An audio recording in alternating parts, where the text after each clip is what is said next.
শিক্ষা পর্ব থেকে অনিন্দ মিত্র মহাশয় আর্গুমেন্ট শুরু করেন। তিনি বলেন, জানাতে মাই লর্ড, দুটি পয়েন্ট এখানে উঠে আসছে। প্রথম, যদি রুলস সেটা ভ্যালিড হয় তাহলে টিচিং এক্সপিরিয়েন্সও ভ্যালিড হবে। দ্বিতীয়ত, তাদের মার্কস প্রদান করা হবে। তৃতীয়ত, আইনজীবী জানান যে রুলস সেখানে পারমিট করছে, 10 মার্কস এক্সপিরিয়েন্সের দিতে কোনো প্রবলেম না থাকার কথা নয়, কিন্তু সেখানে একটা রিক্রুটমেন্ট প্রসেস কন্ডাক্ট করতে গেলে রুলস তারা নিজেরাই তৈরি করতে পারবে, একটা ফ্রেম করতে হবে, সেটুকু তাদের স্বাধীনতা রয়েছে।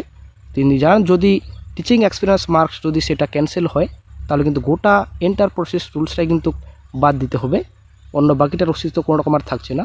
এবং তেলেগুর কথা, মিডিয়াম কথা উদাহরণ দিয়ে বলেন যে এরকম অনেক আছে। তিনি জানান, কোনো একজন ক্যান্ডিডেট তেলেগু সাবজেক্টে গ্র্যাজুয়েশন করলে থেকে মানে নয় যে তেলেগু মিডিয়ামে পড়াশোনা করেছেন, এমন একটা কোনো বিষয় নয়। এটা কিন্তু কোনো রকম বলা হয়নি রুলসে যে শুধুমাত্র ওয়েস্ট বেঙ্গলের ক্যান্ডিডেটসরাই টিচিং এক্সপিরিয়েন্স নাম্বার পাবেন। এখানে কিন্তু সমগ্র ভারত জুড়ে টিচিং এক্সপিরিয়েন্স নাম্বার পাবেন, এটা কিন্তু পরিষ্কার বলা হয়েছে।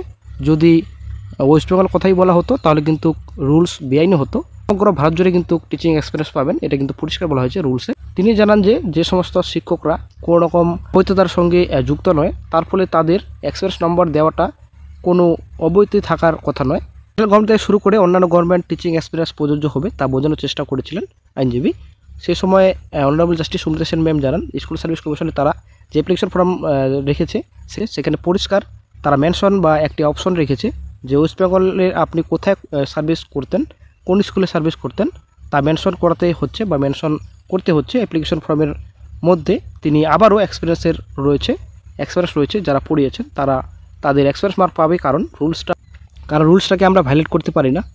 তো একদিকে বন্ধুরা মামলা চলছে, আরেকদিকে বন্ধুরা অভিজ্ঞ অতিরিক্ত 10 নম্বর বাতিলের দাবিতে পথে নতুন চাকরি প্রার্থীরা। 10 নম্বরের জন্য বাতিল করা হয় তার জন্য কিন্তু চাকরি প্রার্থীরা আন্দোলন করছেন এবং 1 লক্ষ শূন্যপদের দাবি জানাচ্ছেন চাকরি প্রার্থীরা। তো এই যে মামলা চলছে কলকাতা হাইকোর্টে, ডেইলি লিস্টে কিন্তু রয়েছে, প্রতিদিন মামলার শুনানি হচ্ছে। এরপর কিন্তু নেক্সট হিয়ারিং রাখা হয়েছে আগামী মঙ্গলবার এবং বুধবার। তো এই চলতি এসএসসি পরীক্ষায় অভিজ্ঞ শিক্ষকদের 10 নম্বর বাতিলের দাবিতে ফের পথে নামলেন স্কুল সার্ভিস কমিশনের নতুন পরীক্ষার্থীরা। বৃহস্পতিবার কলেজ স্ট্রিটের কলেজ স্কোয়ারের কাছ থেকে তারা দুপুর 1টা নাগাদ মিছিল করেছিলেন।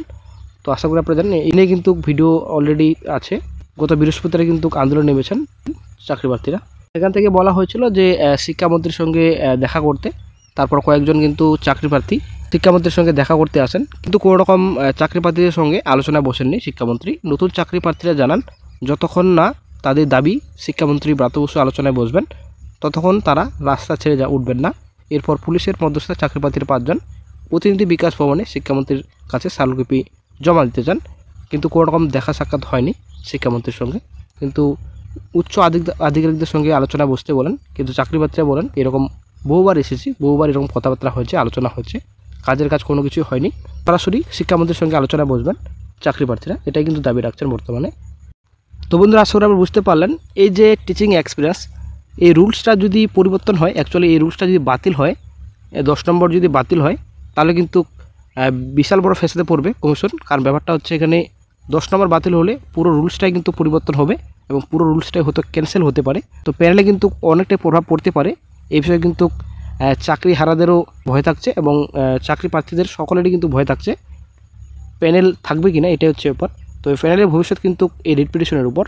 কমিশন এবং রাজ্যের আইনজীবীরা বলছেন যে কোনো রকম সমস্যা হওয়ার কথা নয়, এই যে টিচিং এক্সপিরিয়েন্স দেওয়া হচ্ছে এটাই নিয়ম, যে ইন্টারভিউ আগে টিচিং এক্সপিরিয়েন্স দেওয়া হয়।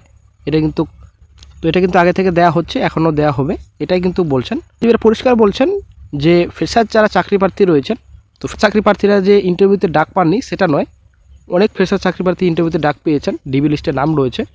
তো এই যে টিচিং এক্সপিরিয়েন্স দেওয়াতে কোনো রকম সমস্যা হওয়ার কথা নয়, এটা কিন্তু পরিষ্কার বলছেন কমিশন এবং রাজ্যের আইনজীবীরা।